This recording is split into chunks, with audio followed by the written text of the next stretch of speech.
So today, the title of my message, if you're taking notes, is Sirens, Sacrifices, and Sufficiency. Sirens, Sacrifices, and Sufficiency. Anybody lose their mind in traffic? Am I the only one? I just want to feel better about myself and my life, my situation. Can I just get a show of hands? How many of you in the last month you thought you were going to lose your mind in traffic? Okay. Yes, right? And again, we live in a state that's, specifically in an area that's trying to make adjustments and do things to make the traffic better, and then we spend millions of dollars, and, we get the fast track, and I'm like, what did this do? I'm not going faster. It's just, I can't even get on that thing, right? There's like too many, you can't even jump the median. It'll mess up your car. So it gets frustrating to me, and I find myself, I feel like I'm generally a calm person, but there are moments in traffic where I just feel like I'm going to lose my mind, where I'm trying to get somewhere, and it's taking longer than expected, and everything's slow, and I don't know if you do the thing where you kind of pull over a little bit, and you're trying to look ahead, and you're like, it looks fine. Looks like there's nothing going on up there. There's no more accident. There's just a guy. There's a cop. He's just sitting in the middle, like he's just waiting. I feel like he's trying to make me go slow, right? He's trying to do this to spite me, and I find myself getting worked up. I'm like, what is the whole thing? Like, I want them to put me in charge so I can just be like, what's the deal here? Just let me through, right? Like, forget about these people. I need to get to where I'm going. And there was a time a little while ago where I was late to a meeting, and I hadn't eaten, and I was trying to get to this evening meeting, and I was frustrated because I had this vision of picking up some tacos, and maybe you've had a taco vision at some point. And and it just like, the more you think about it, the more you're just like, it's going to be so good. And it'd been a while since I'd eaten it. And I'm sitting in traffic, and it's just standstill where you're just moving like an inch every 10 minutes. And I was starting to just lose my mind a little bit and just getting frustrated. And it just seemed like nothing was happening, and I needed to go. And it's just like, I got to get these tacos. If I don't get through, I'm not going to be able to get through the drive-through and get the tacos in time to get to the meeting. And then I'm going to get to the meeting, and I'm going to be so hangry, I'm not going to be paying attention. I'm not going to be caring about the people in front of me. This is of the utmost importance that I get to these tacos stat. And I was starting to boil over, and I was like, somebody needs to do something. This injustice will not stand. I'm going to take matters in my own hands. And so I did something that I don't recommend. I'm not necessarily proud of, and maybe you've done this too, where I was just like, you know what? I'm about to get off at this next exit. No one's on the shoulder, okay?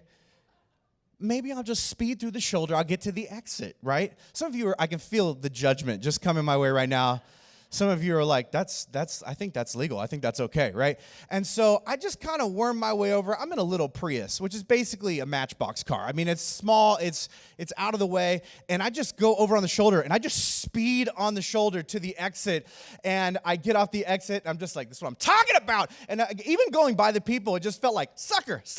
Like, I felt so excited. My anger is dissipating. I'm just like, I've showed you all. I'm going to get what I need. And I pull off the thing, and I go. And as soon as I'm like almost to the taco spot, and I see these sirens, I'm like, that's probably for someone else. That can't be for me. That's definitely for me. And I'm like, maybe if I just ignore it, then he'll just be like, oh, he doesn't know. Like, I'll just go by. That never works. I don't know why I thought that was going to work.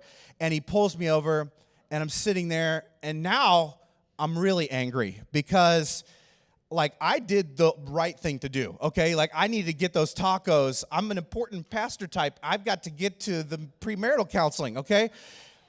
And I'm sitting there in the car, and the guy comes up to the window, and, of course, I turn on some worship music, just so, like, he can know I'm spiritual. And the guy gets to the window, and he's just like, hey, can I see your license registration? And do you know why I pulled you over? And I'm like, I don't. Why don't you tell me what you think? And he was like, you drove on the street. You can't do that. And you're also going very fast on there. Like, you can't do that. What are you in such a hurry for? And then it was like he was forcing me to say, I had a taco emergency that I had to get a tacos because I got to go to an appointment. It's like, as I'm unveiling the thing, he's looking at me like, you are definitely getting a ticket. This is ridiculous, right? Like, this is such an absurd thing that you think that you're, like, what you need is more important than what these people need, and you're the exception to the rule. And as he's saying, I'm like, kind of, and, like, he's unpacking this. and I'm feeling frustrated, and he gives me the ticket, and I'm just like so upset. And like, I don't know if you've found yourself in a place like this before where you got upset and you kind of lost your mind and you did something in reaction to it. And then later, as someone is forcing you to retell the story, or you are having to give an example as to why you were justified, you realize in that moment, like, okay, maybe this wasn't like about some grand justice issue. Maybe this was just about me, right? And I hate to admit it, but like often when I get angry, what I find is the person I'm trying to liberate really is just me. Okay, like I like to think that I'm doing it for some greater cause, but often when I get angry, it's just about me. Like often the only thing that I'm trying to protect is my feelings, my preferences, my opinions, and my comfort level. Now, I like to pretend that justice needs to be served, okay? That this is no way to run a traffic system, okay? That I need to get these tacos so I can help people, okay? I'm trying to serve them, and in order to do that, Del Taco. And so I'm priorities, and you guys need to understand that. But here's what I wonder. I wonder if you were to take a moment to think about the things that make you angry, I wonder if you would come to the same conclusion. That oftentimes when you get angry, the only person that you're trying to liberate maybe it's just you. That the thing that you're really trying to protect, that you're fighting for is just your feelings and your preferences and your opinions and your comfort level. And here's what I think is interesting. Although we are made in the image of God, God doesn't work this way. Like what appears to anger God is when other people are being oppressed. Like when other people are being taken advantage of, when other people are being hurt and enslaved and manipulated and abused. Like God's anger appears to be towards injustice. And I know you're thinking like, right, so is mine, okay? When injustice is happening to me, I get angry, okay? And besides, didn't Jesus have that thing where he got all mad and he snapped and he flipped over those tables and he like was hitting people with a whip? Like, what about that? Let's talk about that. Jesus does stuff too, okay? I don't know if you've heard that story or maybe even seen that color picture. I brought just a picture from a kid's Bible just to show you just this moment from the life of Jesus. You're like, yeah, that's basically what I do, okay? I don't know why, it's bad for me to be angry because Jesus got a whip and like, what about that whole deal? And honestly, that's a good point. And so I want to take a look at this morning and talk about what's actually happening here and what this says to us about anger, what it says to us about who God is, about who we are, about what Christianity is really about, what the church is designed to be, what it isn't designed to be, about what things should maybe and shouldn't make us angry, what things are worth fighting for. And I think there's also a commentary about the way we view the world at large and the things that we have and where they come from and what they're for. And so this story is found in the book of John. We're going to be there together. John chapter 2. We're going to start in verse 13. And today I'm going to read out of a translation called The Voice. And so some of you I know are looking for new and different kind of translations to read Scripture and that make it come alive in a new way. And this is an excellent one in kind of modern, everyday English. And this is what it says about this particular moment, this photograph that we looked at. It's not a photograph. Nobody went back in time in a time machine and took that photo. It was just a color picture that was made for children, just to clarify. This is what it says. John chapter 2, verse 13. It says, "The time was near to celebrate the Passover, a festival commemorating when God rescued his children from slavery in Egypt."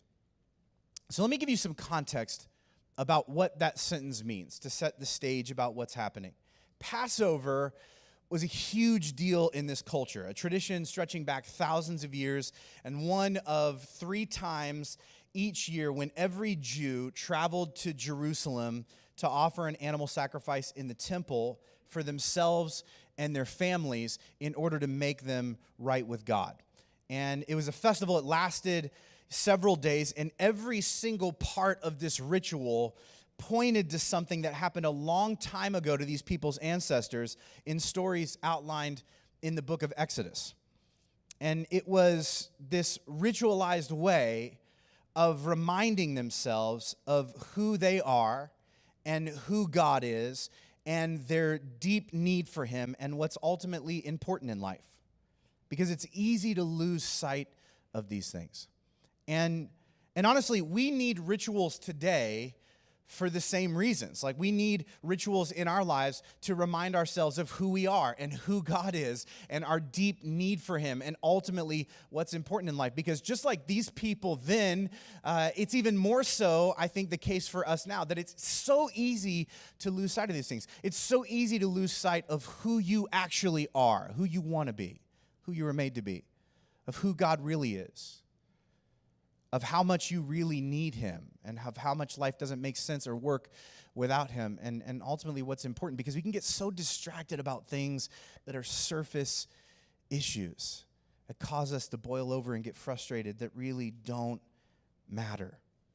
And so if you were Jewish, you'd done this every year since you were a little kid. Like, your family would take a week off of work and school and travel in this giant caravan to Jerusalem, and it was awesome. Like, you got to see family and friends that you hadn't seen in forever, and it was like a big party. There was just so much buzz and excitement and life in the air. And best of all, when it was over, you and God were good. And so people anticipated, they looked forward to this all year long. Plus, it kind of surrounded a series of burnt offerings, animal sacrifices as burnt offerings. And some of you are putting the science together, and you're like, wait a minute, like an animal being burnt, that's barbecue. And that's correct, okay? And so you're talking a whole city for days on end that smelt like Wood Ranch barbecue, okay? And that's my kind of festival, okay? Some of you are like, let's bring it back. Let's bring it back. So it says this at the end of verse 13. It says, so Jesus went to Jerusalem for the celebration. Why? Because Jesus is Jewish, and everybody went. This is just what he'd done. It's what he'd always done since he was a kid. Verse 14, it says this, upon arriving, he entered the temple to worship, but the porches and colonnades were filled with merchants selling sacrificial animals such as doves, oxen, and sheep, and exchanging money, which actually made a lot of sense. Okay, like, there is a reasonable explanation as to why they're doing this, why this is happening. And that is the law of supply and demand. So the pinnacle of your Passover pilgrimage, try and say that 5 times real fast. That was almost a mistake just doing it once. Could have been a train wreck for me. The pinnacle of this pilgrimage was to offer an animal sacrifice. But the catch was you had to provide your own animal. Okay, like, they weren't complimentary with your stay at the Howard Johnsons, okay? It didn't come with like a complimentary breakfast and then like, here, also an animal for a sacrifice. Like, it didn't, that's not the way it worked. Like, you had to bring your own. And that's the nature of sacrifice. It costs, right? It's not free. Someone somewhere has to pay. There's an exchange. In our Discover class, we say that to sacrifice is to give up something you love for something you love even more. That's what a sacrifice is. And we all do this, right? We make an exchange. We sacrifice. Like, we give up carbs in order to lose a few pounds, right? And get into a dress for your girl's wedding, okay? Like, we give up sleep in order to finish a project or a paper that's due the next day. We give up trying to convince someone of the scientifically proven best way to load the dishwasher in order to stay married, okay? We make sacrifices, is what I'm saying, right? Sacrifice, right? That's how it works. Like, it's the realization that, like, if I want to lay hold of that, I'm going to have to let go of this, because I can't hold on to both things at the same time. And so if I want to go there, I have to leave here. If I want to grab hold of that, I've got to let go of this.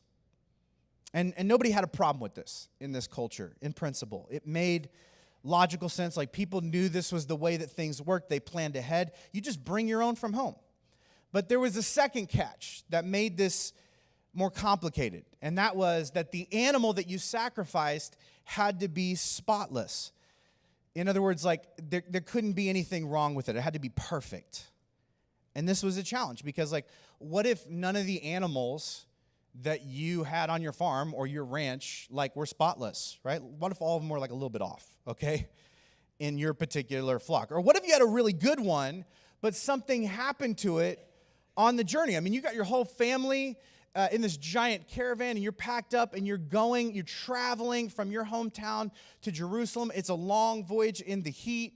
Like, what if something happened to the spotless animal that you're going to bring along? Like, maybe a kid that with you, like, is, like, rowdy, and they're like, they decide, like, oh, I'm going to ride it. But the kid's a little chubby, and he sits on it, like, and the leg breaks, and you're like, I can't use this anymore, right? Like, or maybe, at night, a pack of wild hyenas, like the ones in The Lion King, right? They come down, and they attack it, and you come out, and, like, one of the eyes is messed up now. It's, like, looking a weird way, like, you can't just slap a piratey eye patch on that thing and just pass it off. A priest is going to notice that, okay? They're very observant type people.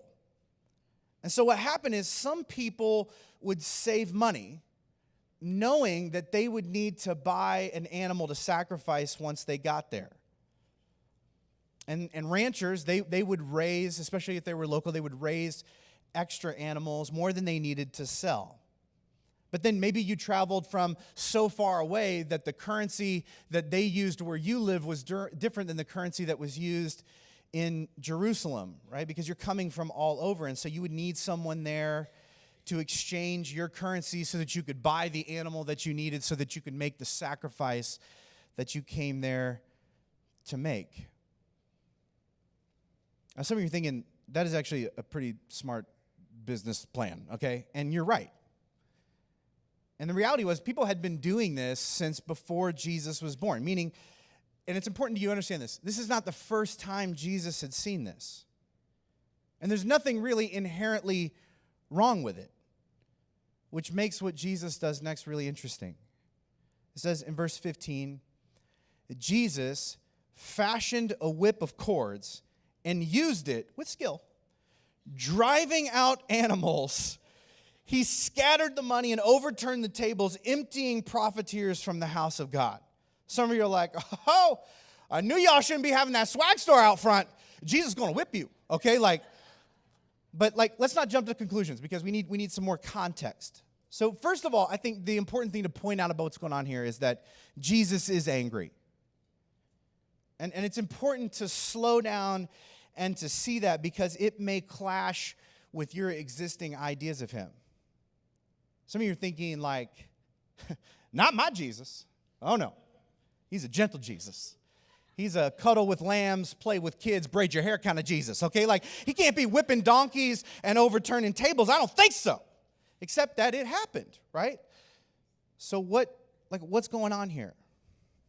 The truth is, anger in and of itself is not a sin. What drives it and what you do with it determines whether or not it's redemptive. Anger is not a sin. You know what it is? It's a feeling. It's an emotion. It's natural. It's a part of your human nature. But what drives it? And what do you do with it? Because that determines whether or not it's redemptive. Ephesians chapter 4, verse 26 underscores this idea. It says in the English Standard Version, it says, be angry and do not sin. Be angry and do not sin. Like, it's possible for your anger to be healthy, productive, holy, righteous, redemptive, godly. And, I think that all my anger is righteous and godly. Right? Like, when you're angry, you're like, of course God is angry about the same thing. This traffic situation, it offends Jesus, But I wonder, if you're like me in the sense that, you pretend that your anger is always completely righteous. But deep down, if you were to honestly examine that issue, the only person that you're trying to liberate is yourself. Right? The only thing that you're trying to protect is your own feelings and preferences and opinions and comfort. Because you see, like, we are so good at tricking ourselves into believing that our angst and our anger is about godly, big picture justice. But how often is it just that someone or something got between you and what you wanted, between you and what you think you deserve? So here's the real question. What makes God angry? And I'm going to help you cheat. I'm just going to give you the answer, okay? What angers God is when the haves hold back or hold down the have-nots. God gets upset when those who have the money and the power and the influence and the understanding and the access rig a system to make it difficult for those who don't to get what they need to be whole. This is what angers God. Now, you need to understand that there is nothing wrong with having. In fact, there's nothing wrong with having more than someone else. The question is, how did you get it? Justly? Ethically? Like in a way that preserved your integrity? Or did you have to take advantage of someone else to do it? Did you have to hurt someone else in order to help yourself? Did you have to do something shady? Did you have to withhold information or twist the facts or change the story or look the other way? And pretend that something that was required for you to get what you wanted was damaging to someone else. This is the tension at the center of this story. Because the animals that you needed to make a sacrifice were being sold at overly inflated prices in a section of the temple known as the Court of the Gentiles, an area that existed so non-believers who were curious about this God and his ways had a place to come, and people to meet of faith, to ask questions and to connect with God. But instead of experiencing hospitality and acceptance and friendship and humble, thoughtful explanations, what they witnessed was so-called God followers ripping each other and them off. Merchants and money changers taking advantage of a captive audience of underprivileged people unfamiliar with the way things worked. Arrogantly looking down on them, overcharging them to gain access to God, participating in a system that was rigged to make it difficult for those who didn't have what they had to get access to what they needed to be whole. And this is what pushes Jesus over the edge. By the way, I don't know if you've noticed this, but we've intentionally organized South Hills to function as a sort of court of Gentiles. Like, that's what we do here. Like, we want the way we say and do everything to make it as easy as possible for outsiders to investigate, experience, and explore God without feeling looked down on. Like, we want people to know here that you don't have to already know a bunch about the Bible or church history or the names of the disciples or even that Jesus has disciples or even what a disciple is or terms, theological terms like sanctification or atonement or glossolalia. You don't have to know like what you think about the afterlife or even what you think about God or whether you believe that Noah actually built an ark. You don't have to have it all figured out. You don't have to have your life together. You don't have to never, ever mess up every day. Because the reality is, if church isn't the perfect place for imperfect people, then it isn't the church Jesus envisioned.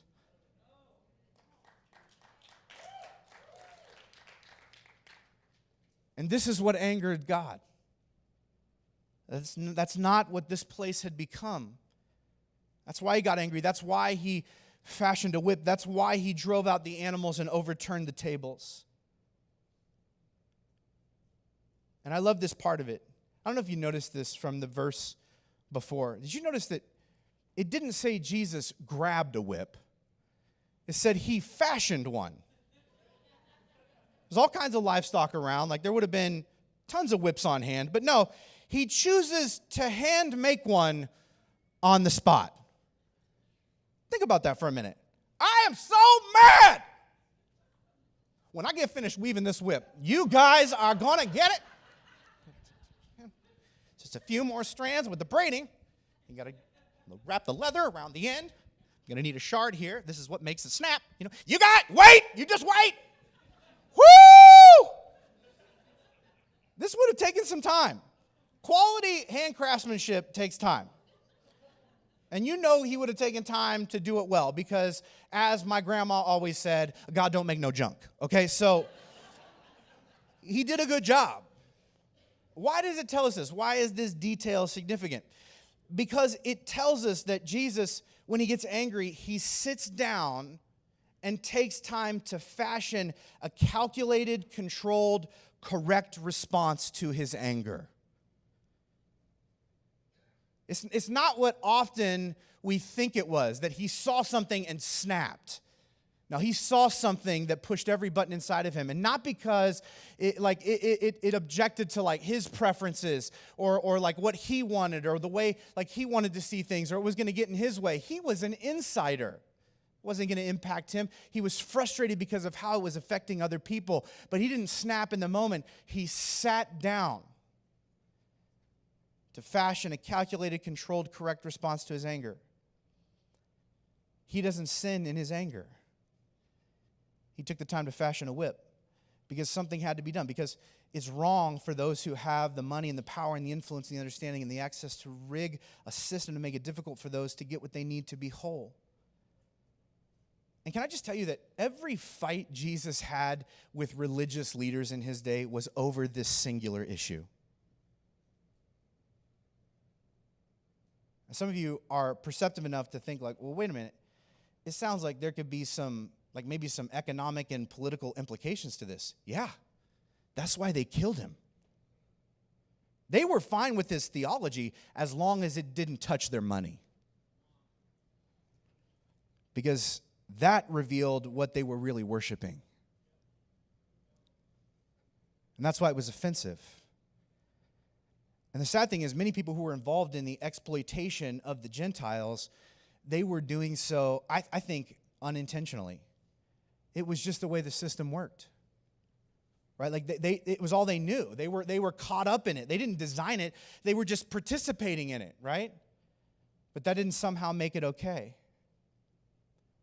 And here's the thing that we have to look out for in our lives, in our time and space. When we're getting what we want, we don't tend to stop and ask, at what cost? When we're the ones on the inside, we don't want to wonder, wait, who's on the outside? And why are they on the outside? And could I be part of the problem preventing them from getting in? Why don't we ask these questions? Because it's not my problem. I'm not suffering. I'm fine. And we think, besides, there's only so much. And I've got to get mine. And I've got to take care of me and my family. I can't worry about you. I got to take care of me. It's just how it is. I didn't design it. I'm just participating in it. But Jesus has a different outlook. And that's what this story is about. It's about clashing worldviews. The merchants and money changers lived from this mindset of scarcity, believing that there was not enough to go around. And so, if I have to hold someone else back in order to get ahead, that's okay. But Jesus wants his followers to live from a mindset or a worldview of sufficiency, believing that God is good and he's given humanity more than enough to thrive if we choose to share what he's given us with those around us. Our time, our wisdom, our energy, and yes, our money. See, the truth is, scarcity grabs all it can, but sufficiency shares all it's got. Scarcity believes there's only room for so many, but sufficiency makes room for everyone, no matter the cost.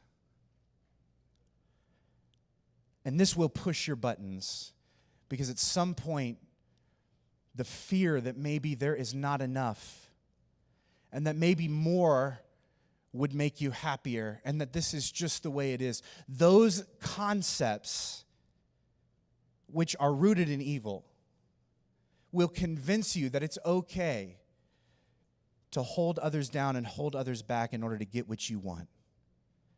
But that is not who God is. See, the truth is Jesus wants his church to be a place where insiders sacrifice to make it easy for outsiders to come in. And this is why Jesus is offended in the temple. This is why his anger rears its head. So here's what this has to do with you. If you're a Christ follower and this is your church, what is this about for you? Like, is it about your profit? Is that what this experience is? Is this experience about your feelings and your preferences and your opinions and your comfort level? Or is church a place where everyone on the inside sacrifices everything they can so everyone on the outside can discover and be reconciled to God? Because that's what church meant to Jesus. I wonder, is being a part of a faith community for you primarily about the type of experience you can get or the type of experience you can give?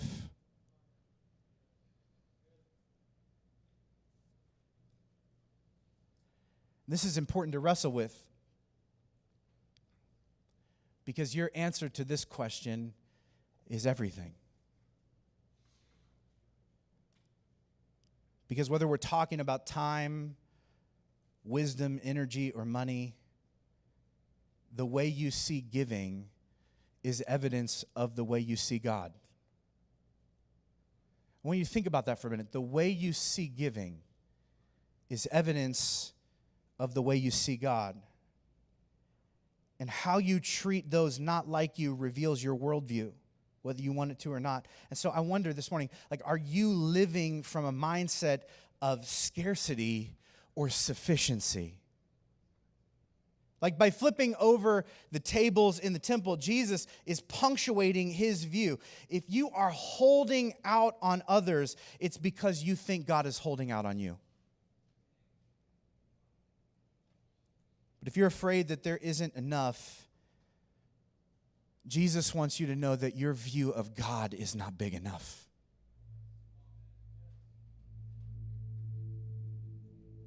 Scripture says that God's grace is sufficient for you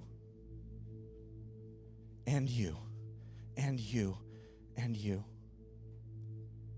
In fact, it is so sufficient that God has enough grace to give you everything you need and to open your heart so that you don't have to take advantage of anyone else to get it.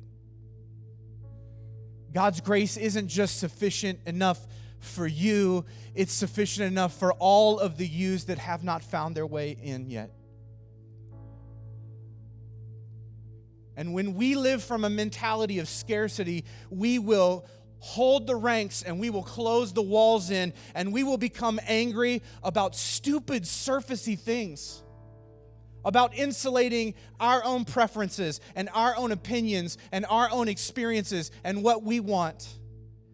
I would just tell you, there's nothing wrong with anger flaring up as a feeling in those moments. But I would just tell you, is it righteous?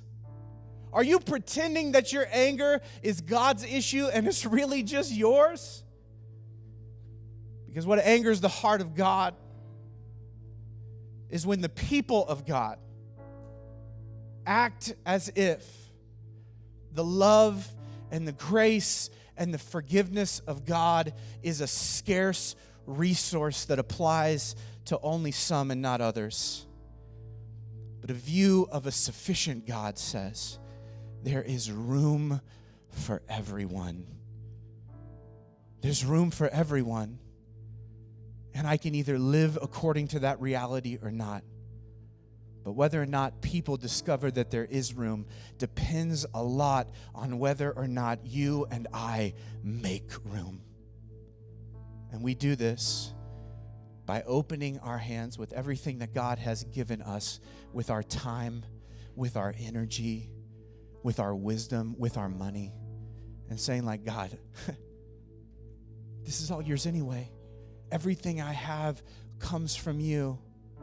And God, you are sufficient. If you put it in my hand, it's not just for me. God, it is for us. And God, when I live according to that reality, I find that you can trust me with more and more and more. And the more you give me, the more I will give away. And I wonder if what you have feels insufficient because you have walled it off just to yourself. I wonder if it would feel sufficient if you opened your hands and began to say, God, what do you want me to do with what I've got? What do you want me to do with the time I've got? What do you want me to do with the intelligence I've got? What do you want me to do with the energy that I've got? What do you want me to do with the money that I've got? God, it all belongs to you. Use it to make your church, your kingdom, this place, the perfect place for imperfect people just like me. And that's what I want to pray that we strive to become today. Would you bow your heads across this room with me? God, I thank you for your heart, and I thank you for this church. God, this was not the experience I had growing up, and I know for a lot of us, this place, South Hills Church, was a breath of fresh air in our lives because we found something different here than we'd experienced elsewhere.